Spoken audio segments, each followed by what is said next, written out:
Hello, readers. Today we're reading Cam Jansen, The Mystery at the Haunted House, written by David A. Adler. Illustrated by Susanna, Natti. Chapter 1, Crash! Eric Shelton was driving a small racing car in an amusement park. He turned and shouted to Cam Jansen, "Stop it! Stop crashing into me!" Eric held onto the steering wheel with both hands and gently pressed the pedal with his foot. The car moved slowly forward until it was close to the one ahead. Eric stepped lightly on the brake pedal. His car stopped. Eric closed his eyes and clenched his teeth. He knew Cam would move her car forward, too. He was sure she would crash into him. Eric waited. Then he felt Cam's car softly touch his. Eric turned and said, "That's better."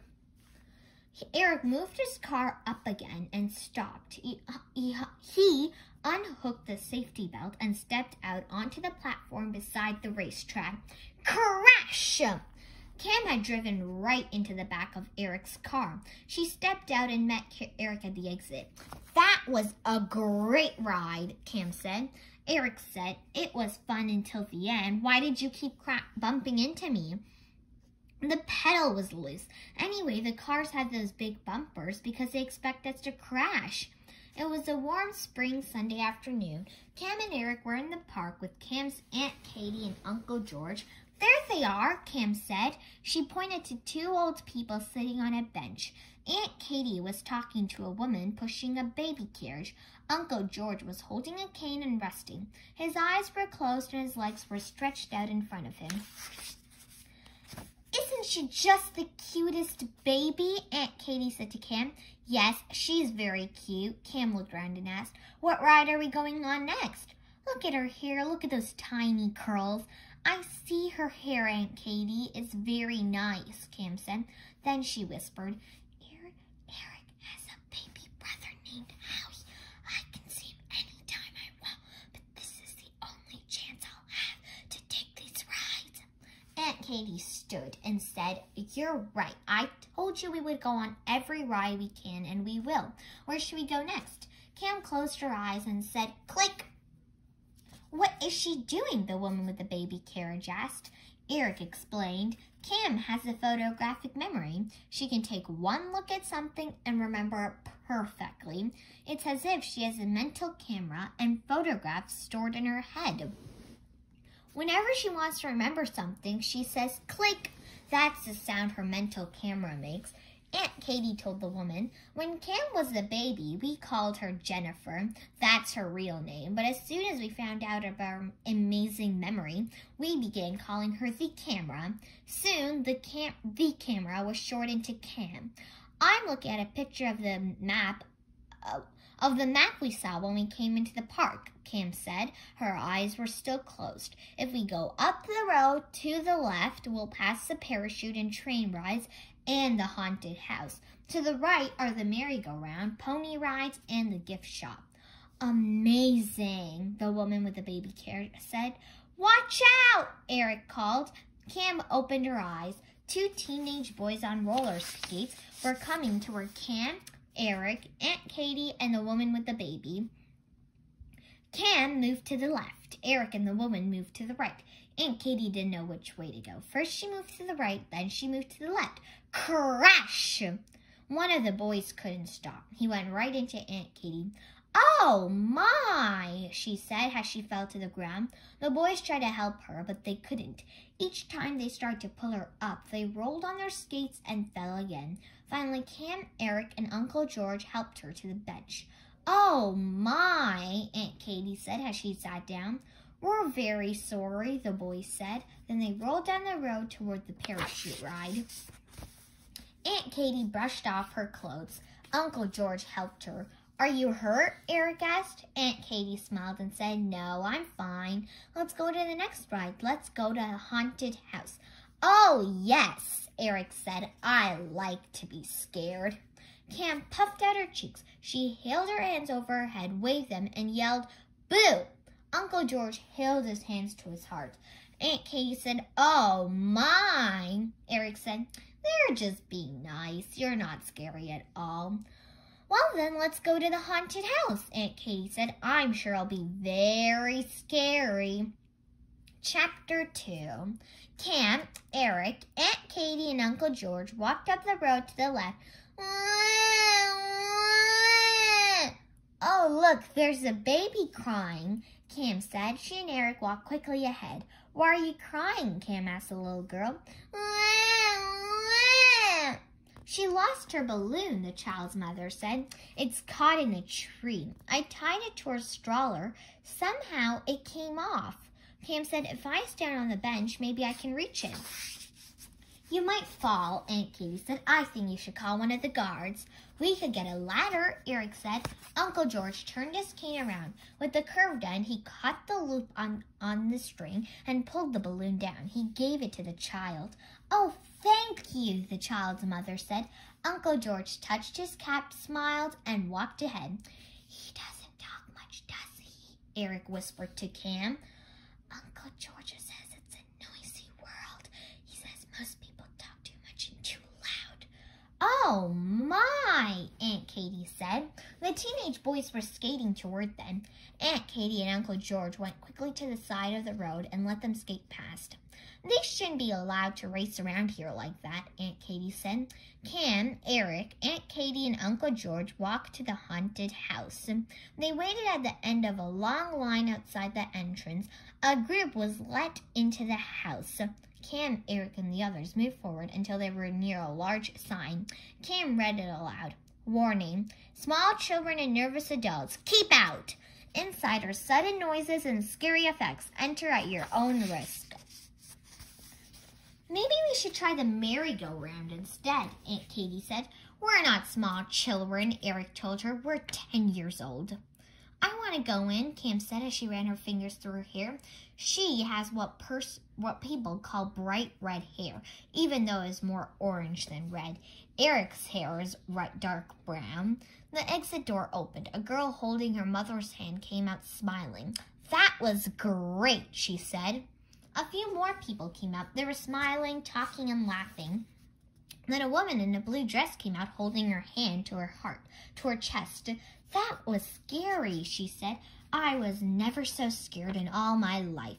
Cam, Eric, and the others watched her walk to a bench and sit down. She looks terrible, Aunt Katie said. Maybe we shouldn't go in. The entrance door opened. The guard standing there said, Let's go. Move ahead. We have room inside for a few more people. Cam, Eric, and the others moved closer to the entrance. Are you together? The guard asked. Yes, Cam said. Okay, all 4 of you can go in. The rest of you will have to wait.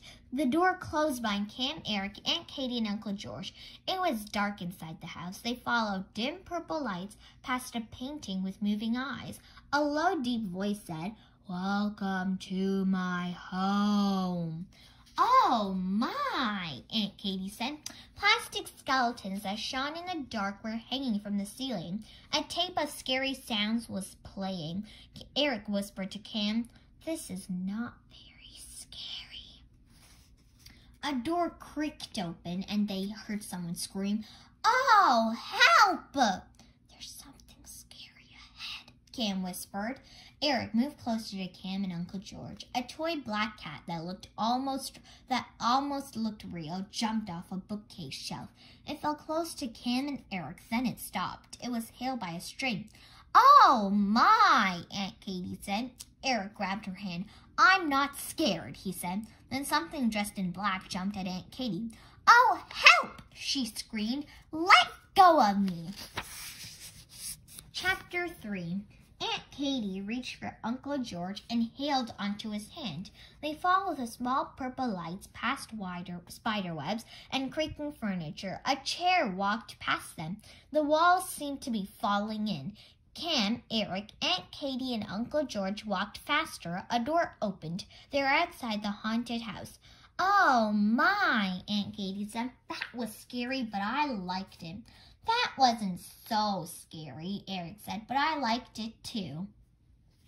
Did you see that? A woman behind the mask. Something jumped right out at me. She opened her handbag and took out a candy. Would you like one? No, thank you, Cam said. I need something, but not candy, Aunt Katy said. I need a cup of hot tea. Cam closed her eyes and said, click. There's a refreshment stand just past a log ride, Cam said. She opened her eyes. Follow me. Well, you look at that, Aunt Katy said when they reached the refreshment stand. We even have to wait in line to buy a drink. Aunt Katy and Uncle George stood at the end of the line. Cam and Eric went to the log ride. They watched people sitting in cut-out logs slide into a large pool of water. That looks like fun, Eric said. Maybe we can do that next. Cam and Eric walked back to the refreshment stand. Aunt Katy and Uncle George were still near the end of the line. Tell me what you want to eat, Aunt Katy said. This is the only chance we'll have for refreshments. I won't wait in this line again. Cam and Eric looked at the list of items being sold. I'd like to have some orange juice and pretzels, Cam said. Please, could I have a vanilla ice cream pop? Eric asked. Aunt Katy said. Vanilla tea for me, an orange pop for George, coffee and pretzels for Cam, and what did you want, Eric? I want a vanilla pop. I'm all mixed up, Aunt Katy said. Why don't you wait until it's our turn? Then you can tell me what you want. The line moved slowly. When they reached the counter, the man there asked, what would you like? I want tea with lemon. I know that, Aunt Katy said. And George wants a regular coffee. Cam and Eric told the man what they wanted. He put it all on a cardboard tray and brought it to the counter. He told Aunt Katy what everything cost. Aunt Katy opened her handbag and reached in. Then she looked inside her handbag. She took out something wrapped in aluminum foil, a small notepad, and some pencils, and gave them to Cam to hold. Please, the man behind the counter said, there are other people waiting. I can't find my wallet, Aunt Katy told him. Uncle George paid for the refreshments. He carried them from the counter to a table. Cam, Eric, and Aunt Katy followed him. As Aunt Katy walked to the table, she was still looking in her handbag. Aunt Katy took the pencils, notepad, and the small package wrapped in foil back from Cam. She put the pencils and notepad in her handbag. Maybe my wallet's in here, she said. She unwrapped the foil. Inside was a jelly sandwich. Oh my, Aunt Katy said. My wallet is gone. I know I had it when we came into the park. I paid for the entrance tickets. Aunt Katy took a bite of the jelly sandwich and then wrapped it in the foil again. Or did you pay for the tickets? She asked Uncle George. Maybe I left my wallet at home. No, Uncle George said. You paid for the tickets. He took Aunt Katy's hand and said, let's go. We have to find that wallet. Chapter 4. He spoke, Eric whispered. Aunt Katy quickly drank her tea and went with Uncle George. Cam and Eric ran to catch up with them. Where are you going? Cam asked. We're looking for one of the park policemen, Aunt Katy said. I saw one here before. He wore a nice blue uniform, had a badge on, and carried a walkie-talkie. I think you should go to the park entrance, Eric said. That's the last place you remember having your wallet. My father once left his wallet at the ticket booth of a movie theater. Look, Cam said. There's a police officer. Cam ran to the officer. She came back a few minutes later and told Aunt Katy, she says we should go to the security office. She told me where it is. Follow me. The security office was in a small building near the merry-go-round. Cam, Eric, Aunt Katy, and Uncle George went inside. Oh my, Aunt Katy said. There's a line here too. Aunt Katy and Uncle George got in line right behind a woman in a blue dress. Cam and Eric went to the park entrance. Many people were coming into the park. Cam tried to push one of the turnstiles to go out. A man on the other side was pushing it in. It doesn't go that way, the man said. Come on, Eric said. We have to go through the gate over there. But first we have to get our hands stamped so we can come back in. At the gate, a woman pressed a rubber stamp onto an ink pad and then onto the backs of Cam's and Eric's hands. There's nothing on my hand, Cam said. The woman said, yes, there is. When you're ready to come back into the park, I'll pass your hands under a special light. Then you'll see what I stamped. You'll be surprised. Cam and Eric walked through the gate. Cam was still looking at her hand. There were several ticket booths. Eric pointed to one and said, this is it. This is where Aunt Katy brought the tickets. It had the shortest line. Cam and Eric walked to the front of the line. A man surrounded with children was next. We don't want to buy tickets, Eric told the man. I don't want to buy tickets either, but it's the only way to get into the park. We were already in the park, Eric said. Look at my hand. It's stamped. The man looked at Eric's hand and smiled. There's nothing on your hand, but you can go ahead of me. Cam closed her eyes and said, click. Eric said to the ticket seller, my friend's aunt was here about 2 hours ago. We think she may have left her wallet. Click. I have a credit card that someone forgot and 2 pens, a newspaper and a magazine, but no wallet. Eric, Cam said, Eric, I know where Aunt Katie's wallet is. She didn't leave it somewhere. It was stolen, and I know who took it.